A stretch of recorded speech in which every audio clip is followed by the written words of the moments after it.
श्री कृष्ण कन्हैया लाल की जय।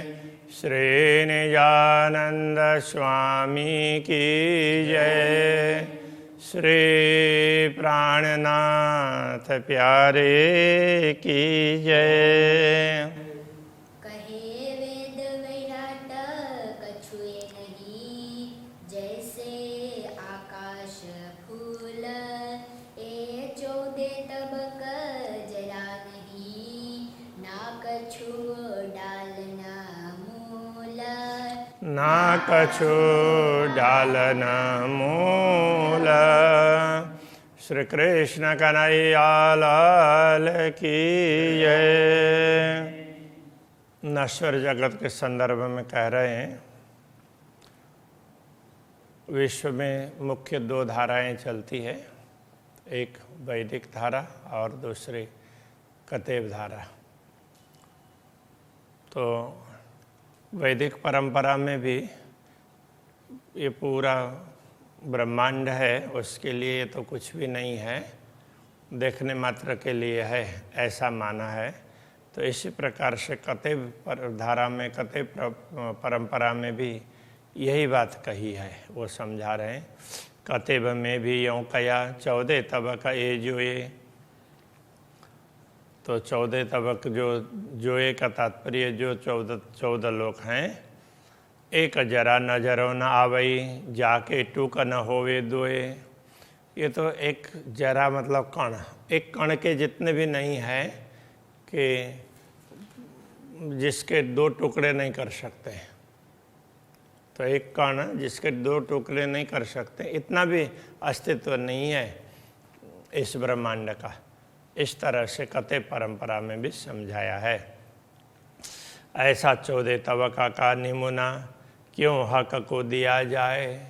तो इसलिए ऐसा 14 लोक उसके उदाहरण सत्य के लिए, परमात्मा के लिए कैसे दे सकेंगे।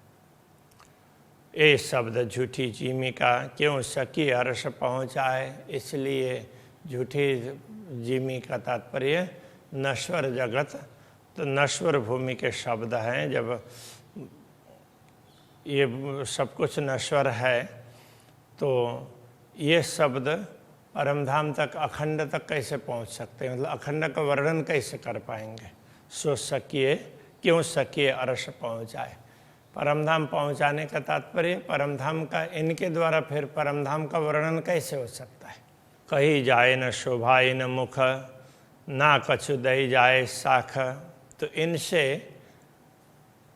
इन शब्दों के द्वारा, इस मुख से न तो परमात्मा की शोभा बताई जा सकती है, ना कछु दई जाए साख, न उनकी साक्षी दी जा सकती है।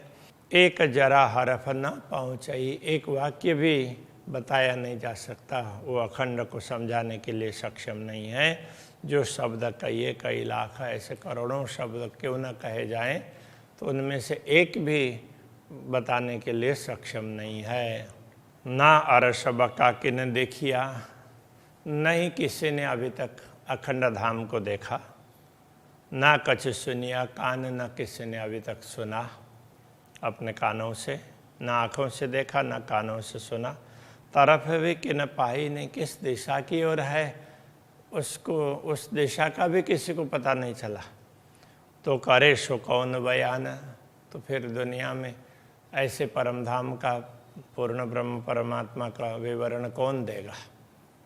बयान देना मतलब बताना, वर्णन करके बताना। एक कया अर्श अजीमा, दूजा सदर तुल मुंतहा। तो ऐसा कहा है ये कतेव धाराओं में भी। एक अर्श अजीम, श्रेष्ठ धाम, दूसरा सदर तुल मुंतहा, ऐसा करके कहा। तो उसके लिए ये वैदिक परंपरा में, जिसको कतेव परंपरा में अर्श अजीम कहते हैं, उसको वैदिक परंपरा में परमधाम। अजीम का अर्थ होता है श्रेष्ठ, अर्श ए अजीम, श्रेष्ठ धाम। तो परमधाम हो गया। और दूसरा सदरतुल मुंतहा, इसके लिए अब ऐसा माना है कि ये एक है, ऐसा मानते हैं, तो वो क्या हो सकता है? तो अब ये उसके लिए है, क्या बोलेंगे, अक्षरधाम के लिए। तीसरा कया मलकुत, तीसरे स्थान को मलकुत कहते हैं, जो अरस फिरस्तों का, वो फिरस्तों का अरस है, ऐसा करके मान देते हैं। इस प्रकार की मान्यता है। ये तीनों अरस मुखत एक, ये तीनों धाम के विषय में मुंह से कहते तो हैं, पर विवरण पासे की न, किंतु किसी के पास में भी उसका विवरण नहीं है। ये दुनिया क्यों समझे, हकीकत खोले बिना, तो इसलिए यथार्थ बात को समझाए बिना दुनिया को कैसे समझ में आएगी। हक हुकुम जाहिर हुआ, तो मुझे तो पूर्ण ब्रह्म परमात्मा का आदेश हुआ है। दो हादी हुए मेहरबान, तो हादी सदगुरु ये दोनों बातों पर, अखंड और नश्वर, दोनों बातों पर सदगुरु कृपालु बने हैं। उन्होंने दोनों बातें समझा दी। हादी हुए दो मेहरबान, दोनों बातों के लिए हादी है, सदगुरु है, कृपालु बने हैं। उन्होंने कृपा की और मुझे नश्वर जगत को भी बता दिया और अखंड को भी बता दिया। इसमें अनेक लोग दो हादी कह करके उसको भी बताते हैं, एक सदगुरु के लिए, एक रसूल के लिए बोलते हैं। तो इसमें ये लगता है कि दोनों बातें जिसको जिस तरह से करना हो कर सकते हैं, लेकिन कि अखंड और नश्वर दोनों को समझाया, तो ये बात तो सदगुरु श्री देवचंद्र जी महाराज ने समझाई है। बाकी और सब ने तो अनुमान किया, और रसूल ने क्या कहा वो बात भी आगे आएगी। खुली हकीकत मार्फत, अब सब यथार्थता और परमात्मा की पहचान, दोनों ही बातें, दुनिया की यथार्थता, परमधाम की यथार्थता, परमधाम की पहचान, पूर्ण ब्रह्म की पहचान, ये सारी बातें स्पष्ट हो गई है। तो जाहिर करो फुरमान। अब हम जितने भी परमात्मा संबंधी आदेश हैं दुनिया में आए हैं, सब लोग बोलते हैं ये तो हमें तो परमात्मा का आदेश है। तो क्या क्या बातें हैं, किन किनों ने कही है, किन किन ग्रंथों में किस किस प्रकार से, उन सारी बातों को मैं स्पष्ट कर देता हूँ, ऐसा कहना चाह रहे। तीनों गिरोह का बेवरा, तीनों ये समूह का, आत्माओं के समूह का विवरण। एक तो क्या है, एक रूहें और फिरस्ते। एक तो आत्माएं हैं और दूसरे फिरस्ते हैं, और तीसरी खलक आम, जो तीसरी आम खलक, ऐसे कथे परंपरा में समझाया है। कुन कहते उपजे, परमात्मा ने तो ऐसे संकल्प कर दिया, तो सृष्टि बनाना है बोल करके, तो वैसे बन गए, तो उसमें कुछ मेहनत करने की आवश्यकता ही नहीं पड़ी। तो वो कह रहे हैं उस परंपरा के अनुसार रूहें गिरो कही लाहुती, जो आत्माओं का समूह है उसको लाहुती ऐसा कहा। लाहुत अर्श अजीम को ही लाहुत कहते हैं वो, तो हम वैदिक परंपरा से समझें तो वो परम धाम, तो उनको तो वो तो परम धाम के ऐसा कह दिया। और फिरस्ते जबरूती, और फिरस्ते हैं उन वो जबरूत के हैं। और गिरो जो तीसरी, तो ये जबरूत, तो ये सदरतुल मुंतहा, उसके लिए जबरूत कहा है, उसी को कहीं पर सदरतुल मुंतहा ऐसा करके भी कहा है। और गिरो जो तीसरी जो कही मलकुती, और तीसरा समूह है उनका संबंध मलकुत से है।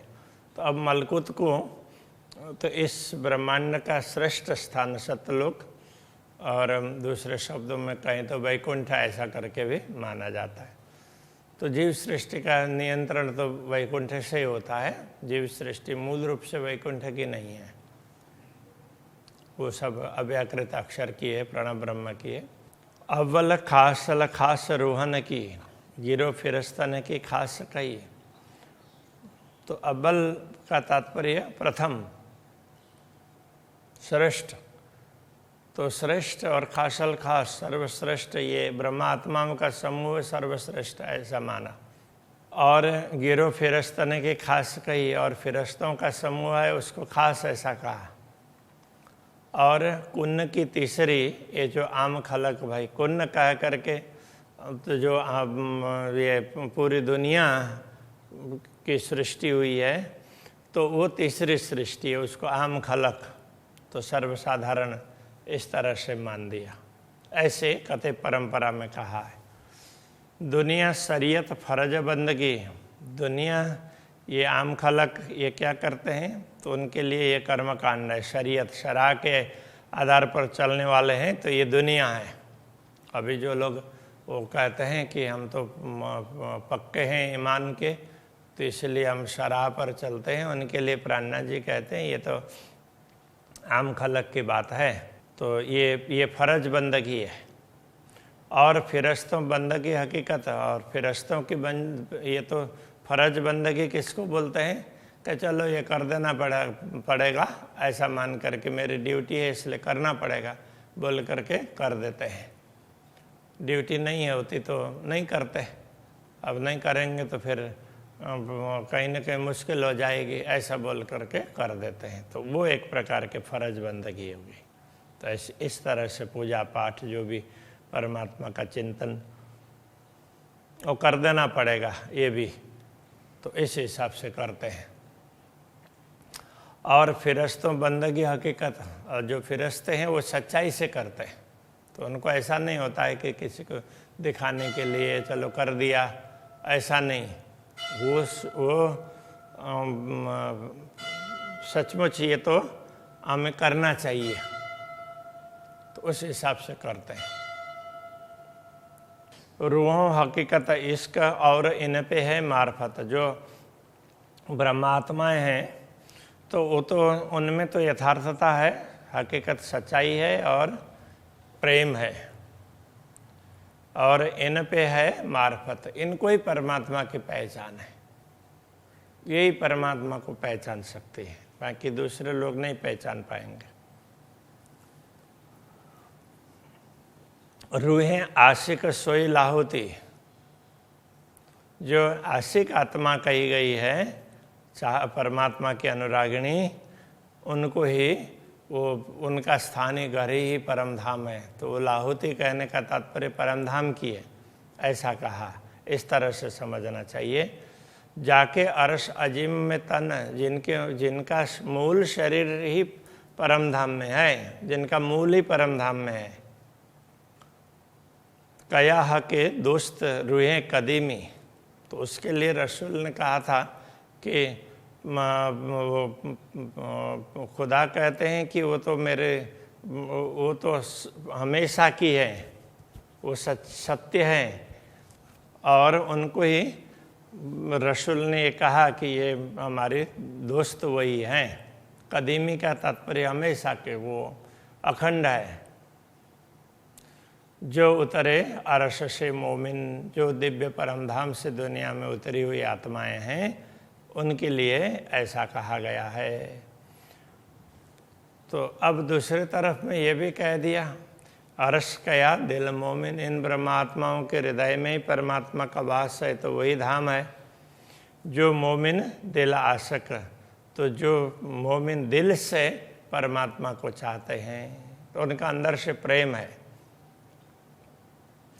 सो मोमिन कछुए न राखई, तो वो बिना अर्श बका हक, तो ये ब्रह्मात्माएं अखंड परमधाम और पूर्ण ब्रह्म परमात्मा के अतिरिक्त किसी को अपने दिल में नहीं रखते हैं। कहने का तात्पर्य तो उनका वो स्मरण नहीं करते हैं। ठीक है, दुनिया देख लिया बस हो गया।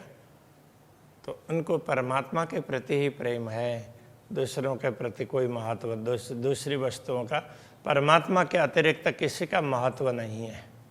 तो इसलिए कुछ नहीं रखते हैं का तात्पर्य ये है। सोई मोमिन जानिए, उनको ही ब्रह्मात्मा समझना जो उड़ावे 14 तबक, जो पूरे 14 लोक को नश्वर समझते हैं, उड़ा देते हैं का तात्पर्य जिसको कोई सत्य नहीं समझते हैं वो वही ब्रह्मात्माएं हैं। एक अरस के साहेब बिना और सब करे तरक। पूर्ण ब्रह्म परमात्मा परमधाम के स्वामी पूर्ण ब्रह्म परमात्मा के बिना, परमात्मा के अतिरिक्त सबको तो वो क्या करते हैं, तो उनका कोई अस्तित्व ही नहीं है, इस तरह से उनको नश्वर समझते हैं। तरक करना तो एक प्रकार से तो वो नश्वर है ऐसा मानना। उतरे हैं अरस से, ऐसी आत्माएं ऐसे दिव्य धाम से उतरी है। वे कहे मोहम्मद मेरे भाई, उनके लिए मोहम्मद ने कहा वो मेरे भाई हैं। जो आखिर को अवश्य, और ये भी कहा वो आखिर में परमात्मा आएंगे, उस समय वो भी आने वाले हैं।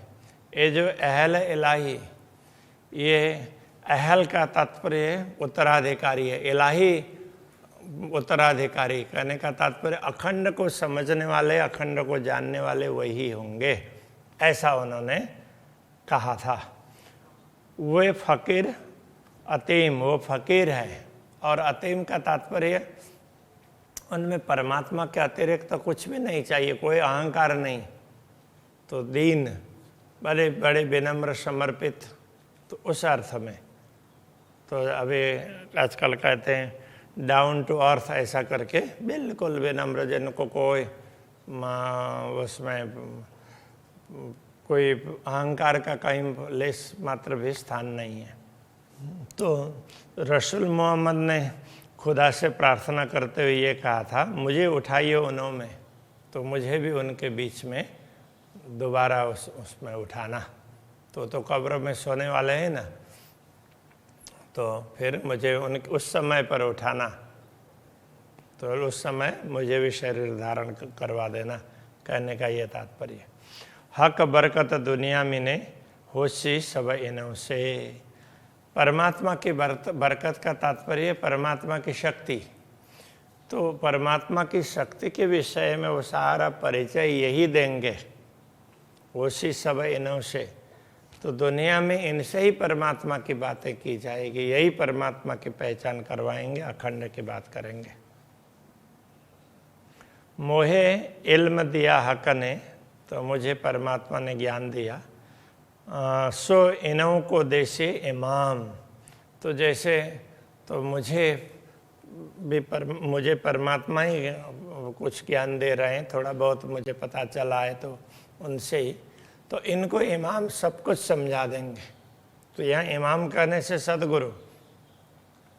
आखिर बड़ाई इनों की, तो आखिर समय में इनकी ही बड़ाई है, क्या तात्पर्य यही मान है। कहे मुसाफ हदीस तमाम, तो इस प्रकार की बातें मुसाफ में कुरान हदीस वगैरह जो भी, वैसे तो सामान्य रूप से जो मुसलमान हैं वही कुरान और हदीस को मुसाफ समझते हैं, तो बाकी दूसरे लोग हैं कथे परंपरा के, वो जो भी आप्त ग्रंथ है उन सबको मुसाफ कहते हैं। तो अब इसका तात्पर्य ये हुआ कि जिसमें परमात्मा संबंधी बात कही गई है वो सभी धर्म ग्रंथ तो उनके लिए कह रहे हैं, ऐसा समझना पड़ेगा। ये मांग्या अली हक पे, तो अली ने भी अपने मालिक से ये मांग की थी, मुझे उठाइयो आखिरत, मुझे भी उनके समय में जब वो आएंगे, ब्रह्मात्माएं आएंगी, उस समय मुझे भी उठा देना। मेहदी के यारों में ने, मेहदी के यारों में मैं पाऊँ ये निस्बत, तो मुझे यही आपके वो अब इसमें निस्बत कहने से अब ये है कि मैंने आपकी अभी तक इबादत की है, प्रार्थना की है, तो बस मुझे इतना वरदान दे देना, इतनी मुझ पर कृपा कर देना, ऐसा उसने कहा। तो अब ये निस्बत का अर्थ तो संबंध होता है, मैं उनके साथ में उनके समय पर हूँ तो उनसे मेरा संबंध बनेगा ना, तो मैं ये लाभ प्राप्त कर सकूं। तो इस तरह से तो उसने भी मांग की। इमाम जाफर सादिक, तो कोई सादिक का अर्थ होता है निष्ठावान व्यक्ति, तो ऐसा कोई इमाम जाफर करके कोई हुआ होगा, तो उसने भी उसके विषय में भी इन अलग अलग ग्रंथों में अलग अलग लोगों की बात लिखी है, उनमें से एक ये भी होगा। तो उन्होंने मागे हक पे उसने भी परमात्मा से ये प्रार्थना की है, मुझे उठाइयो आखिरता, मुझे भी उस समय उठा देना मेहदी के यारों में, जब मेहदी के यार आएंगे तो उस समय मुझे भी उठा देना। इस प्रकार से इन सब ने प्रार्थना की है। तो कहते हैं कि मूसा, इब्राहिम, इस्माइल, जिकरिया, एया, सलेमान, दाऊद मांगा मेहदी जमाना, उस वक़्त उठाइयो सुभाना। वैसे देखा जाए तो जितने भी पैगंबर कहे गए हैं कि जिनको खुदा की अनुभूति हुई, उनमें से एक तो मूसा है। अब ये केवल कुरान में ही सब कुछ है ऐसा नहीं है, कथे परंपरा में बहुत ग्रंथ हैं। तो मूसा का भी ग्रंथ है, तो उसको तोरा कहते हैं, तोरा उसके लिए तो वो मोसेस, अभी अंग्रेजी में मोसेस कहते हैं, तो वो है। इब्राहिम, अब्राहम, अंग्रेजी में अब्राहम बोलेंगे, तो इसमें इब्राहिम, उसमें फारसी में, अरबी में इब्राहिम। तो इस तरह से ये भी एक पैगंबर हुए हैं। इस्माइल, जिकरिया, एहिया, सुलेमान भी कहते हैं, दाऊद, अंग्रेजी में उसको डेविड कहा। तो इन सब ने एक ही मांग की, मेहदी जमाना, इमाम महदी जब आएंगे, उनकी जमात जब होगी, उस समय हमें भी उनके दर्शन करवाना, उनके संगत करवाना। इस तरह से उन्होंने भी मांग की। उस वक़्त उठाइयो सुभाना, हमें उस समय जिंदा करना का तात्पर्य क्या है? उस समय हमें भी शरीर धारण करवा देना। लिखा यूं फुरमान में सब आवेंगे पैगंबर, इस प्रकार फुरमान में लिखा गया है सब पैगंबर आएंगे। जाशी जलती दुनिया सब पे, कोई सके ना मदद कर। तो उस समय जो जो उनके अनुयायी है सब जलते हुए उनके पास जाएंगे। इस प्रकार से भी इन धर्म ग्रंथों में लिखा है। तो लेकिन वो सारे पैगंबर कोई भी उनको सहयोग नहीं कर पाएंगे। आखिर मोहम्मद छुड़ावसी, जो अंतिम समय में आने वाले इमाम होंगे, जिनको इमाम महदी ये भी कहा, वही मोहम्मद हैं, वही मोहम्मद महदी है, वही छुड़ाएंगे उन सबको। और आग न छूटे किन से, दुनिया के आग से कोई भी छुटा नहीं सकता, वही छुटा सकते हैं। सब जले आग दोजक की, सब दोजक की आग में जलते रहेंगे, ये लिखा जाहिर फुरमान में। तो इन धर्म ग्रंथों में ये बातें स्पष्ट रूप से लिखी गई है। यही रखते हैं।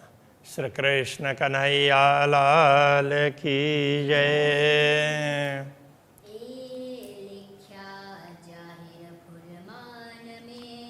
ए लिखा जाहिर फरमान में, आखर मोहम्मद छुड़ावसी,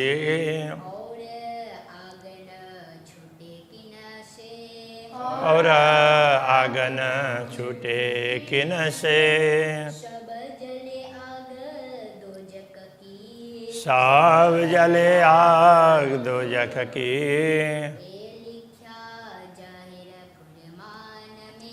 ए लिखा जाहिर फरमान में,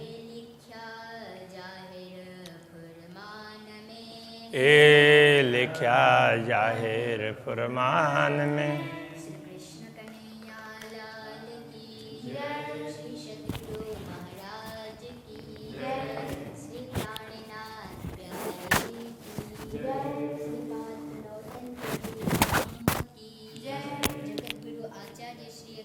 कृष्णमणि जी महाराज की जय।